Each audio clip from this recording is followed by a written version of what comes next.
Hi guys, this are watching at TV के। तो यार आज की इस वीडियो में बात करने वाले हम लोग का राउंड 1 का अलॉटमेंट के बारे में, जो कि आपका WBJE 2021 का होने वाला है।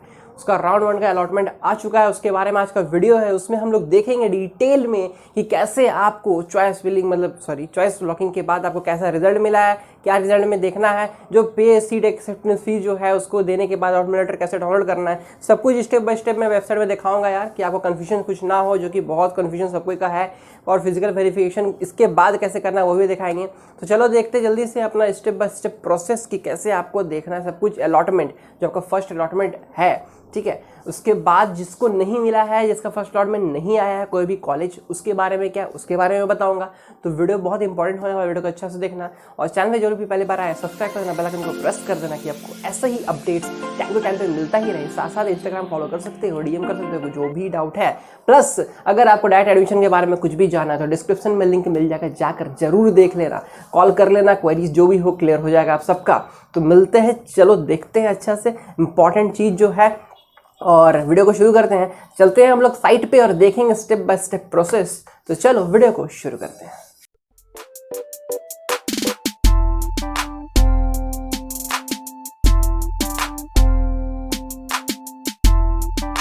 आज बहुत बड़ा अपडेट, आपको पता है कि आपका अलॉटमेंट अभी आने वाला था, तो आज आ चुका है यार 19 तारीख को। सबसे पहला सुबह से ही अपडेट हुआ है, तो आपका अलॉटमेंट आ चुका है। उसको देखेंगे अच्छा से कि आपको क्या प्रोसेस को फॉलो करना है, कि सबको कन्फ्यूजन ना हो, और कुछ बातों का भी ध्यान रखेंगे। वीडियो को अच्छा से देखना, बहुत ही इंपॉर्टेंट वीडियो होने वाला है। ज़्यादा छोटा सा वीडियो होगा, ठीक है, मैं बस बता रहा हूँ, आगे और भी वीडियो मिलने वाला है, आपको टेंशन की बात नहीं है।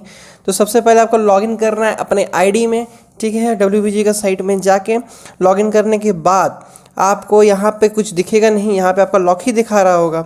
सबसे पहले अपना सीट अलॉटमेंट रिजल्ट जो न्यू दिख रहा होगा इस जगह पे, इसको आपको क्लिक करना है। सीट अलॉटमेंट रिजल्ट को जैसे ही आप क्लिक करोगे तो आपको यहाँ पे देखने को मिलेगा कि आपको यहाँ पे 3 टैब देखने को मिलेगा साइड में। यहाँ पे सबसे पहला है सीट अलॉटमेंट रिजल्ट, उसके बाद पे seat acceptance fee and download seat allotment letter.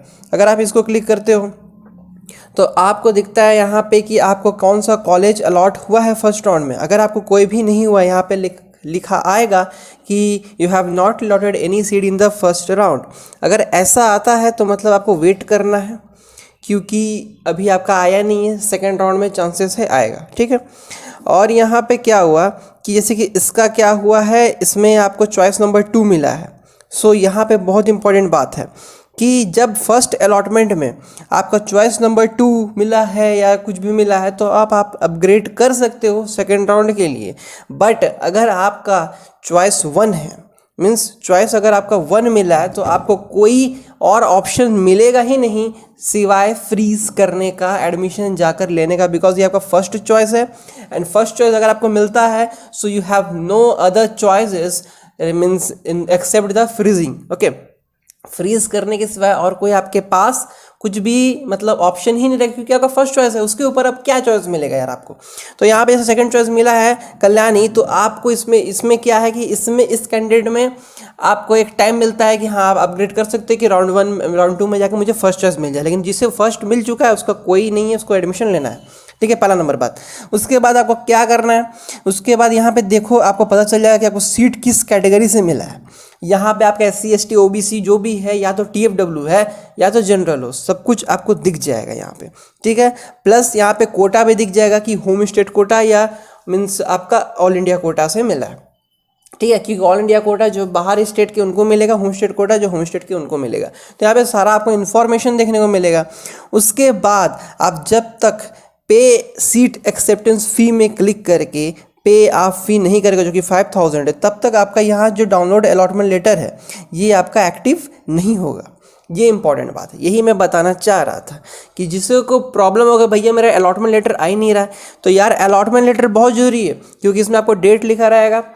इसके सिवा अगर आप जाते हो फिजिकल वेरिफिकेशन कराना, then you are invalid, because without allotment letter आपको कोई अलाउ ही नहीं करेगा कि आप फिजिकल वेरिफिकेशन करवा पाओ। यहाँ पे आपके अलॉटमेंट लेटर में डेट भी मेंशन रहेगा, प्लस इंस्टीट्यूट का नाम भी मेंशन रहेगा कि आपको फिजिकल वेरिफिकेशन के लिए कहाँ जाना है, क्या करना है। तो सबसे पहले आपको फ़ी पे करना पड़ेगा 5000, उसके बाद इस टैब में जाके आपको डाउनलोड करना पड़ेगा। बस यही काम करना है। इसके बाद आपका यहाँ पे आपका और कुछ काम बचता नहीं है राउंड 1 में, और आपको वेट करना है, ठीक है, फिजिकल वेरिफिकेशन जाने के लिए, क्योंकि और इसमें कुछ काम नहीं है। अपने को अलॉटमेंट लेटर डाउनलोड करके रखना है और फिजिकल वेरिफिकेशन करवाना है जब तक टाइम है उसके अंदर ही, उसके बाद नहीं।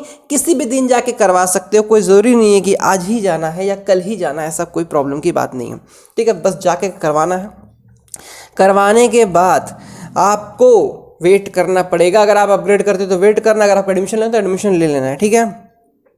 तो यहाँ पे लिख दिया गया कि based on the merit and choice of institution you we seat result पे the seat acceptance fee of 5000। सबके लिए इस बार 5000 ही है, सबके लिए इस बार 5000 ही है, इसमें कोई प्रॉब्लम की बात नहीं है। उसके बाद download and take out the print out of seat provisional seat allotment letter, report to the allotted institute for document verification with the stipulated period as mentioned in the counselling schedule. तो इसका मतलब क्या हुआ कि आपको जो time दिया गया है, बीच में आपको मुहर्रम का दिन छुट्टी दिया गया है तो आपको एक्सटेंड किया गया है, तो उस टाइम के अंदर ही आपको अलॉटमेंट इंस्टीट्यूट में जाना है फिजिकल वेरिफिकेशन कराने के लिए। इंस्ट्रक्शंस को कुछ देख लेते हैं कि कैंडिडेट को सारा ओरिजिनल डॉक्यूमेंट प्रोड्यूस करना है रिपोर्टिंग में, प्लस जेरोक्स भी लेकर जाना, क्योंकि दोनों ही ज़रूरी पड़ेगा। आपका मतलब ओरिजिनल से वेरीफाई कराया जाता है। उसके बाद ये कैंडिडेट्स को बोला गया है कि provisional admission letter by the PI after the document verification. यहाँ पे आपको प्रोविजनल एडमिशन लेटर मिलेगा, उसको आपको अच्छे से रखना है, नहीं तो आप इनवैलिड हो जाओगे, ठीक है। वहाँ पे मीन्स अब जब फिजिकल वेरिफिकेशन करवा लोगे उसके बाद आपको लेटर मिलेगा, अभी नहीं। If you do not respond to this allotment will be cancelled and you will be not consider in the next round of seat allotment. मतलब अगर आपने यहाँ पर अभी कुछ भी नहीं किया, छोड़ दिया, ना मैंने फ़ी पे किया, ना मैंने अलॉटमेंट लेटर लिया, ना मैंने कुछ भी किया, तब आपका जो काउंसलिंग का प्रोसेस है वो हो जाएगा कैंसिल। अगर किसी ने पेमेंट कर दिया लेकिन फिजिकल वेरिफिकेशन के लिए नहीं गए, तो भी आपका काउंसलिंग हो जाएगा कैंसिल और ये पैसा आपको रिफंड हो जाएगा आपके बैंक अकाउंट में। तो ये दोनों ही सिस्टम में आपका सारा आपको करना जरूरी है। This allotment provisional subject to physical verification, यहाँ पे लिख दिया गया scrutiny of documents in institute university. If any study is found otherwise ineligible you will be suppressed by material information and subsidise false information, your allotment stands cancel. मतलब वही बात है कि अगर आपका कुछ भी मिसमैच होता है तो प्रॉब्लम हो जाएगा, आपका डॉक्यूमेंट इनवैलिड नहीं होना चाहिए कुछ भी। तो आई होप आपको सब कुछ समझ में आ गया होगा। बस यही चीज़ फॉलो करना है कि जिसका भी डाउट है सब कुछ मैंने क्लियर किया है यार, कि आपको क्या करना है, ठीक है। यहाँ कराने के बाद फिजिकल वेरिफिकेशन करवाना में बहुत सारा प्रोसेस कंप्लीट कराना ज़रूरी है।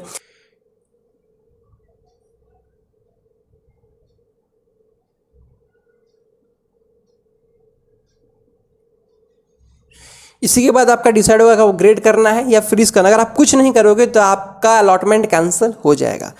तो आई होप आपको समझ में आया होगा। तो मिलते हैं अगले वीडियो में, तब तक के लिए ध्यान रखो अपना और काउंसलिंग करते रहो। और वीडियोस आपको टाइम टू टाइम मिलता ही रहेगा, टेंशन की बात नहीं है यार। मैं जेईई मेंस वगैरह का वीडियो बनाऊंगा, टेंशन नहीं है, बस चैनल के साथ बने रहना। तब तक के लिए बाय।